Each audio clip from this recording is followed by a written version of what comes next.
Please do subscribe, hit the bell icon, get the notification. जय हिंद। आप सभी को सत सत नमन। इस वीडियो में हम लोग माइटोकांड्रिया के बारे में पढ़ेंगे। क्या? माइटोकांड्रिया के बारे में। माइटोकांड्रिया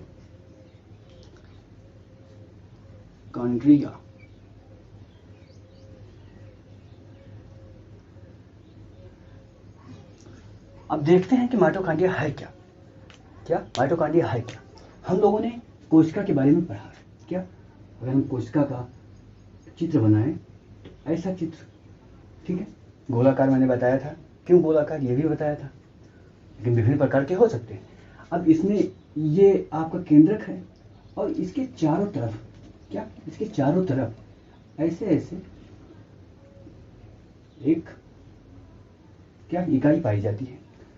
तो ये छायाकार जो इकाई है, छाया के आकार का जो पाई जा रही है इसमें कोशिका में, बहुत सारी पाई जाती है। अभी हम लोग बात करते हैं।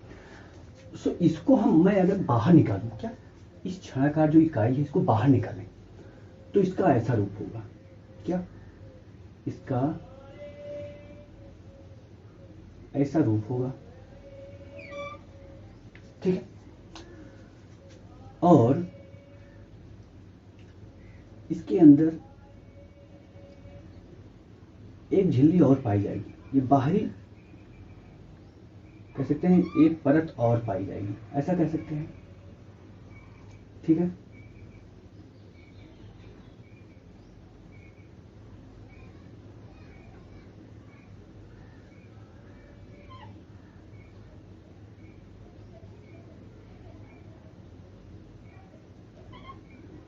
तो ये आपका जो संरचना बन रहा है इसे आप माइटोकांड्रिया कह सकते हैं नहीं, कहेंगे।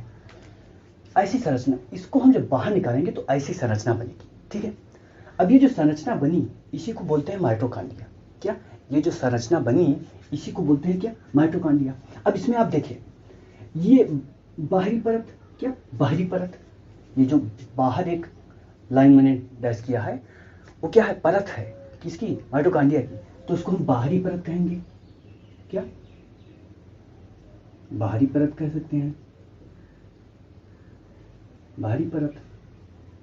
और अंदर वाले को आंतरिक परत कह सकते हैं। आंतरिक परत कह सकते हैं, ठीक। अब ये जो आपको दिख रहा है ये वाला संरचना अंदर का, इसमें द्रव भरा होता है। द्रव या तरल पदार्थ भरा होता है। क्या भरा होता है? तरल पदार्थ।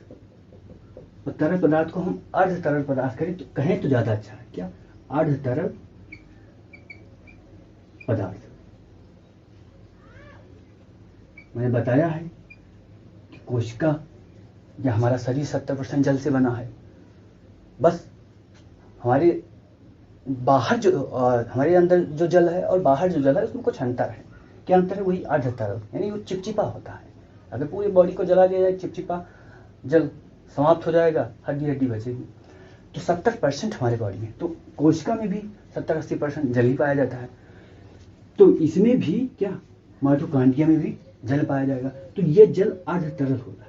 अर्ध तरल होता है, यानी इसमें चिपचिपा जो होता है, मैंने बताया था ब्राउनी करती रहते हैं। तो अर्ध तरल पदार्थ। अब इस अर्ध तरल पदार्थ को क्या कहते हैं? मैट्रिक्स कहते हैं। मैट्रिक्स कहते हैं। अब क्वेश्चन आपसे पूछा जाएगा कि माइटोकांड्रिया में अर्ध तरल पदार्थ को क्या कहते हैं? माइटोकांड्रिया में अर्ध तरल पदार्थ को क्या कहते हैं, आपको बताना है। और ये जो उंगलीनुमा संरचना आपको दिख रही है, जो उंगलीनुमा संरचना दिख रही है, ये इसको बोलते हैं क्रिस्टी। क्रिस्टी बोलते हैं। अब दूसरा क्वेश्चन आपका हो गया कि क्रिस्टी कहाँ पाई जाती है, तो आपको बता देना है क्रिस्टी कहाँ पाई जाती है? माइटोकांड्रिया में। और ये बाहरी परत से क्वेश्चन पूछा जा सकता है कि बाहरी परत किससे बनी होती है? किससे बनी होती है? तो इसको भी आप बता दीजिए, लाइपोप्रोटीन। लाइपोप्रोटीन। लाइपोप्रोटीन से बनी होती है, ठीक है। इतना आपने देखा। अब ये जो आपके उंगली नुमा संरचना है, इस पर छोटे छोटे कण पाए जाते हैं। क्या कण पाए जाते हैं? ऐसे मैंने सब जगह मान लिया कि छोटे छोटे कण पाए जाते हैं। ठीक है, अब ये जो छोटे छोटे कण पाए जा रहे हैं इस पर धूलिनुमा संरचना पर, उसको बोलते हैं F1 कण। क्या बोलते हैं? F1 कण। तो आपसे क्वेश्चन पूछा जाएगा F1 कण कहां पाए जाते हैं? क्या आपसे क्वेश्चन क्या पूछा जाएगा? F1 कण कहां पाए जाते हैं? तो आपको क्या बताना है कि F1 कण कहां पाए जाते हैं? माइटोकॉन्ड्रिया में, क्रिस्टी पर। केवल माइटोकॉन्ड्रिया आप बताएंगे तभी ठीक। अब ये जो F1 कण है, इसका एक दो नाम और है, उसको भी दे लेते हैं। ऑक्सीसोम इसको भी बोलते हैं। क्या? ऑक्सीसोम। तो दूसरा क्वेश्चन ये हो गया, ऑक्सीसोम कहाँ पाया जाता है? आप ये बता दीजिए। तीसरा इसका नाम है इलेक्ट्रॉन अभिगमन कण। क्या? इलेक्ट्रॉन अभिगमन कण। इलेक्ट्रॉन अभिगमन कण।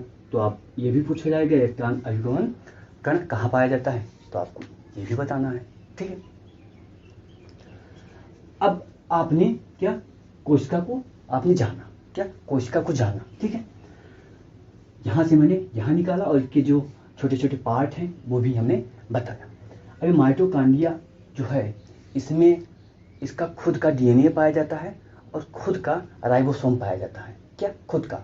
कोशिका में देखेंगे तो डीएनए यहाँ पाया जाएगा और बाहर डीएनए नहीं पाया जाता अधिकांशतः। तो माइटोकॉन्ड्रिया एक स्पेशल अंग है ना, स्पेशल अंग है, अभी हम बात करेंगे। तो इसमें खुद का डीएनए और खुद का क्या पाया जाता है? राइबोसोम पाया जाता है। तो यहीं पर आप कहीं पर राइबोसोम दिखा दीजिए।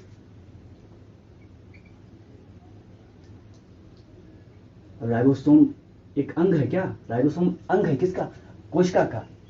पाया जाता है यही बाहर, तो उसको हम लोग पढ़ेंगे। तो राइबोसोम जिस तरह माइटोकॉन्ड्रिया एक अंग है, उसी तरह राइबोसोम भी एक अंग है किसका? कोशिका का। लेकिन माइटोकॉन्ड्रिया में स्पेशल उसका खुद का राइबोसोम होता है और डीएनए भी। क्या? डीएनए भी।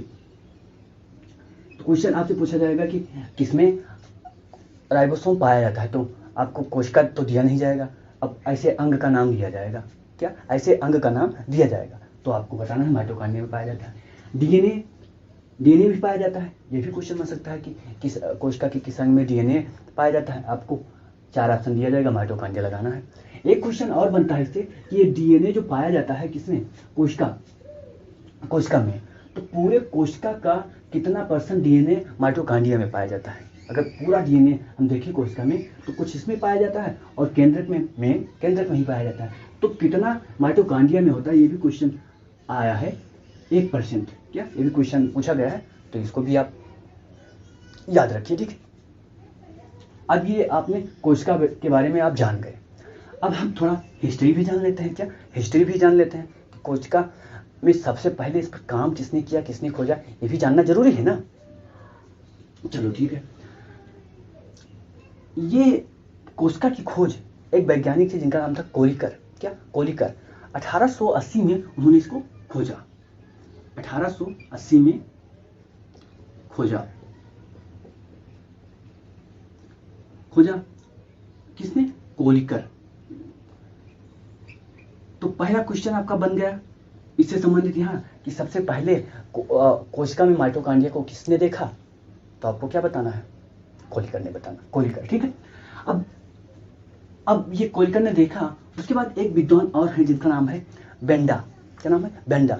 इन्होंने 1897 में, क्या 1897 में माइटोकॉन्ड्रिया नाम दिया। अब क्वेश्चन ये भी बन जाएगा कि माइटोकॉन्ड्रिया का नाम किसने दिया। क्या? माइटोकॉन्ड्रिया का नाम किसने दिया। तो ये हिस्ट्री हो गई आपकी। क्या? ये हिस्ट्री हो गई।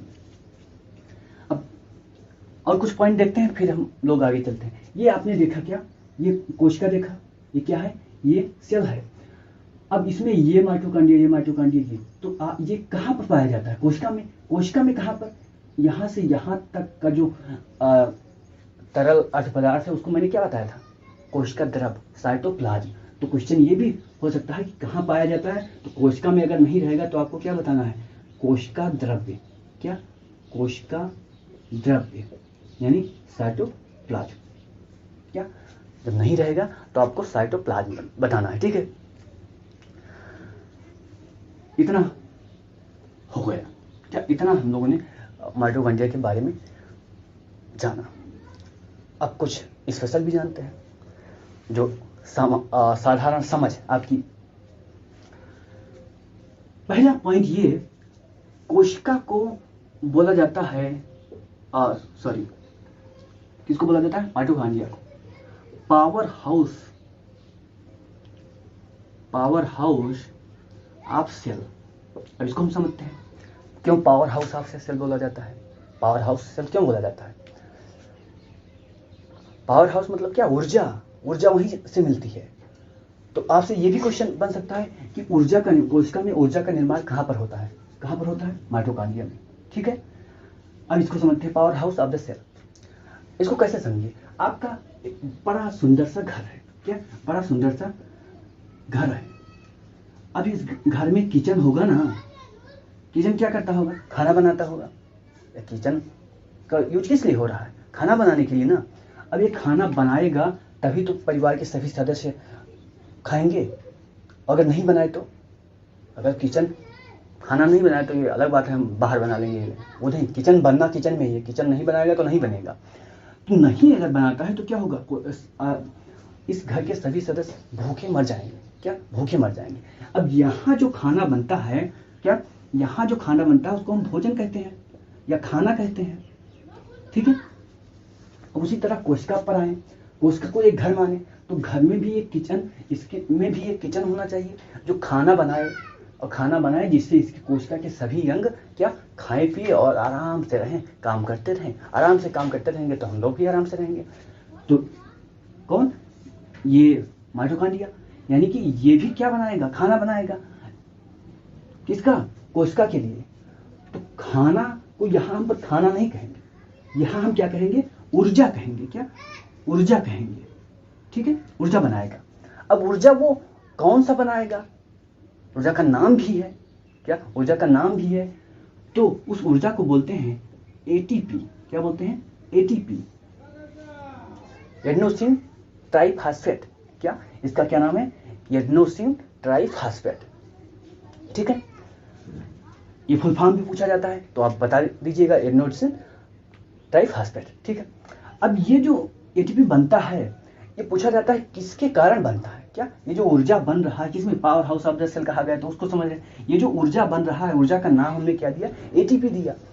तो ये एटीपी किसके कारण बनता है, तो जो भोजन हमने लिया, भोजन लिया, अब भोजन हमारे अंदर गया तो उसका ऑक्सीकरण होता है। ऑक्सीकरण मतलब आप कह सकते हैं कि भोजन को जला के, अंदर जलाने का मतलब ये नहीं कि वहां आग लगा दे, ऐसा नहीं, भोजन को जला के उसके बाद जो एनर्जी बचती है तो उसको कहते हैं कि ऑक्सीकरण। यानी भोजन लिया, भोजन से आपने कुछ कोई तत्व बना दिया तो वो ऑक्सीकरण उसका हो गया। तो ऑक्सीकरण के द्वारा ही क्या बनता है, एटीपी। आप ये कह सकते हैं ऑक्सीकरण होगा, किसका, ऑक्सीकरण किसका होगा, भोजन आपने लिया ना, क्या लिया, यहाँ देखिए, आपने भोजन लिया, ठीक है, भोजन कहाँ गया, डाइजेस्टिव सिस्टम में, किसमें गया, डाइजेस्टिव सिस्टम में, यानी कि मुंह से लिया गया अंदर। अब वहां क्या बनेगा, कार्बोहाइड्रेट बनेगा, क्या, अंदर आपके पेट में कार्बोहाइड्रेट बना, और क्या बना, प्रोटीन बना, वसा बना, ये सब बना। अब ये कहाँ जाएगा, ये जो सब आपका पदार्थ बना, जो कह सकते हैं जीवीय तत्व इनको कह सकते हैं, तो ये जो कार्बोहाइड्रेट बना, वसा बना, प्रोटीन बना, ये सब कहाँ जाएगा, ये सब अंततः जाएगा कहाँ पर, कोशिका में। और कोशिका में जाएगा, कोशिका इनका क्या करेगा, ऑक्सीकरण करेगा, यानी कि इनको जारण करेगा, फिर जारण करने के बाद एनर्जी पैदा करेगा।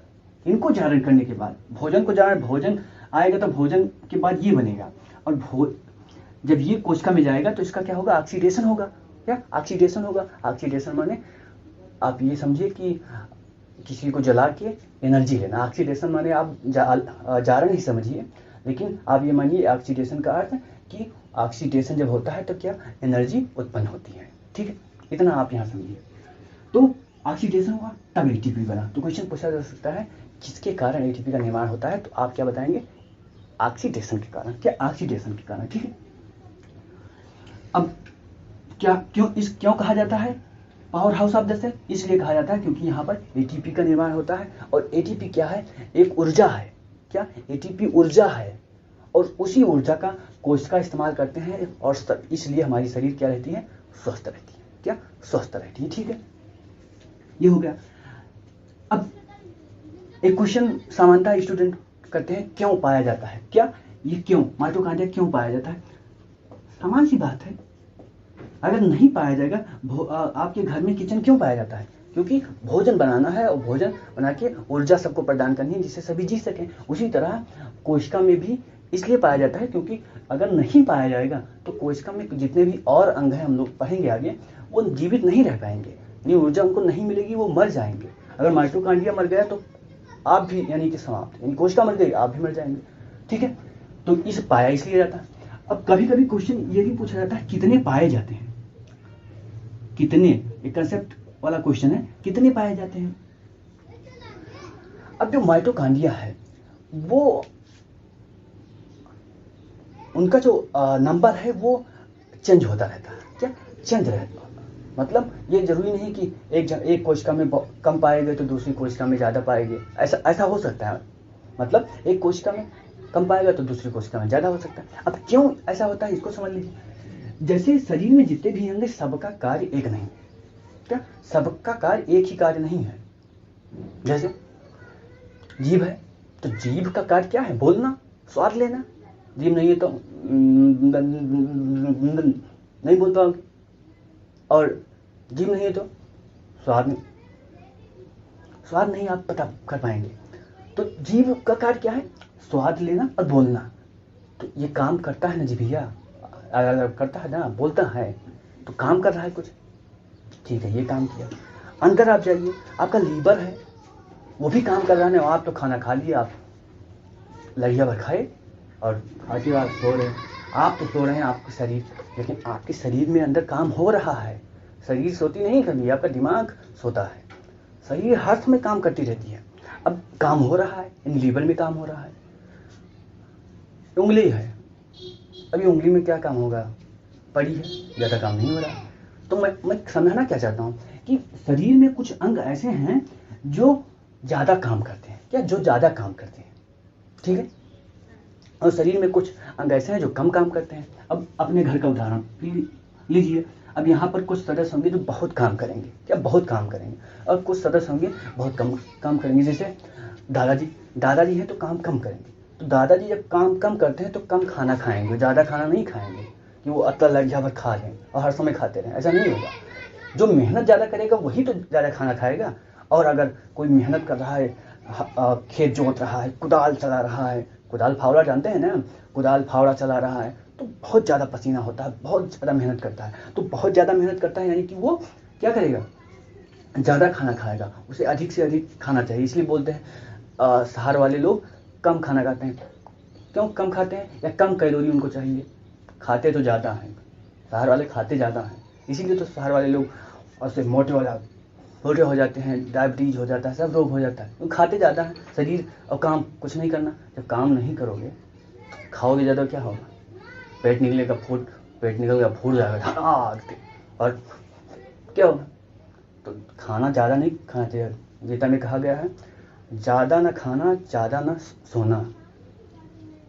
क्या, ज़्यादा खाना भी क्या है, असुर जैसा है, और ज़्यादा सोना भी असुर जैसा है। दिन भर, कहने का मतलब ये है केवल कि जो सदस्य ज़्यादा काम करेगा, क्या, जो सदस्य ज़्यादा काम करेगा उसको ज़्यादा एनर्जी चाहिए, जो कम काम करेगा उसे कम एनर्जी चाहिए। सेम उसी प्रकार हमारे शरीर में जो अंग हैं जो ज़्यादा काम करते हैं उनको अधिक चाहिए, क्या, एनर्जी चाहिए। तो उनके पास माइटोकॉन्ड्रिया की क्या होना चाहिए, अधिक होना चाहिए। क्या, अधिक होना चाहिए। जैसे अब देखिए अपने हार्ट क्या हर समय बिना रुके जितने साल आप जिंदा रहेंगे उतने साल कामों करता रहेगा। 100 साल, 150 साल, जितना साल आप जिंदा रहना चाहते हैं, उसके अनुसार आप जीवित रहेंगे। अगर आपको टेंशन नहीं है, कोई आराम से रहते हैं, कोई टेंशन नहीं, तो रिसर्च बताता है आप कम से कम 150 वर्ष जी सकते हैं। कम से कम नहीं, अधिकतम मान लीजिए 150 वर्ष जी सकते हैं। पहले के लोग 150 वर्ष जीते थे, लेकिन बहुत मरते भी थे। तो आजकल दवा के कारण लोग मरते कम है, लेकिन उनकी क्या अवधि कम हो गई है, 50-60 साल।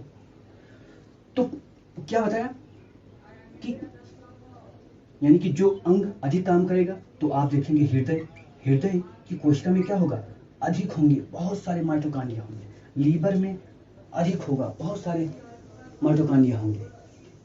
क्या, बहुत सारे माइटोकांड्रिया होंगे। अब ये उंगली में थोड़ा, स्किन में थोड़ा ज़्यादा माइटोकांड्रिया होंगे, उसको कम एनर्जी चाहिए ना, इसमें इसको कम एनर्जी चाहिए। तो कम एनर्जी चाहिए तो उसमें ज़्यादा माइटोकांड्रिया नहीं चाहिए। जहाँ पर ज़्यादा एनर्जी चाहिए वहाँ पर ज़्यादा माइटोकांड्रिया होगा। ज़्यादा माइटोकांड्रिया होगा तो वहाँ पर एनर्जी का उत्पादन ज़्यादा होगा और वो उसका प्रयोग करके अपने फंक्शन को करता रहेगा। ये नहीं, ऐसा नहीं होता कि पैर में माइटोकांड्रिया है, वहाँ ऊर्जा उत्पादन किया और वो ऊर्जा आके हृदय में पहुँच गया, अब पर हृदय काम करने लगा। ऐसा थोड़ा होगा। ऐसा होगा तो तब तक हृदय काम ही करना बंद कर देगा, जब से वहाँ तक यहाँ आएगा एनर्जी। एनर्जी यही उत्पन्न होगी हृदय में ही, हृदय कोशिका में ही। उसमें माइटोकांड्रिया बहुत ज़्यादा पाए जाएंगे, इसलिए वो तुरंत एनर्जी उसको प्रोवाइड करती रहेगी और काम करता रहेगा। ठीक है, तो ये इतना हम लोगों ने देखा।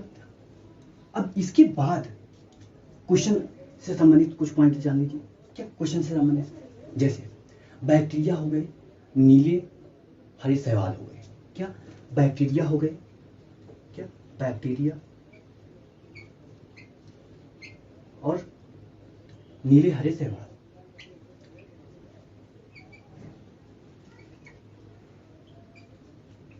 ठीक है, इनमें क्या, इनमें माइटोकांड्रिया नहीं पाया जाता है। ये भी क्वेश्चन आपसे पूछा जाएगा। क्या, ये भी क्वेश्चन पूछा जाएगा कि नीले हरे शैवाल या बैक्टीरिया में पाया जाता है या नहीं पाया जाता है। हम लोग कोशिका को पढ़ेंगे 2 टाइप के, तो पूरा कोशिका हो जाए, फिर हम लोग कोशिका को पढ़ेंगे तो वहां पर ये ज़्यादा स्पष्ट होगा। ठीक, अब कुछ क्वेश्चन और बन सकते हैं। क्या, कुछ क्वेश्चन और बन सकते हैं, उनको देख लीजिए आप तो जल्दी में। क्या, जल्दी में, जल्दी का मतलब 2-4 मिनट में देख लीजिए। माइटोकांड्रिया में ऑक्सीकरण के लिए, यानी कि ऊर्जा बनाने के लिए वहाँ प्रक्रिया होती रहती है, कुछ कार्य होता रहता है। तो उस कार्य में कुछ नाम है, उसको आप जान लीजिए और उसको डिटेल से हम लोग अगले वीडियो में पढ़ेंगे। जैसे एक होता है क्रेब्स चक्र। क्या, क्रेब्स चक्र। तो क्वेश्चन पूछा जा सकता है क्रेब्स चक्र कहाँ चलता है, माइटोकांड्रिया में। क्या, क्रेब्स चक्र कहाँ चलता है, माइटोकांड्रिया में। ठीक है, इतना आपको केवल ध्यान रखना है। और ये भी पूछा जाता है क्रेब्स चक्र में कितने एटीपी का निर्माण होता है। क्या, कितने एटीपी का निर्माण होता है, तो 24। क्या, 24। ठीक है, और दूसरा जो पॉइंट है वो है इलेक्ट्रॉन अभिगमन तंत्र। क्या, इलेक्ट्रॉन अभिगमन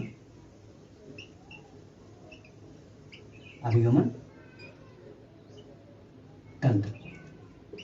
तो ये पूछा जाएगा कि इलेक्ट्रॉन अभिगमन तंत्र कहाँ पाया जाता है, तो आपको बताना है कहाँ पर, माइटोकांड्रिया में। अब माइटोकांड्रिया में कहाँ पाया जाता है ये क्वेश्चन नहीं आएगा आपसे, लेकिन अगर जानना है तो ये आपकी जो परत है ना, इनर मेम्ब्रेन, ठीक है, आंतरिक परत, या ये जो आपकी परत है, इसी परत में क्या पाया जाता है, इलेक्ट्रॉन अभिगमन तंत्र पाया जाता है। ठीक है, अब क्या होता है इसको हम लोग बाद में पढ़ेंगे, क्योंकि बहुत ज़्यादा ये क्रेब्स अभिगमन तंत्र इस शोषण का भाग है, तो वहाँ हम लोग पढ़ेंगे। ठीक है, सो आज के लिए इतना ही, फिर मिलते हैं अगले वीडियो में। तब तक के लिए जय हिंद।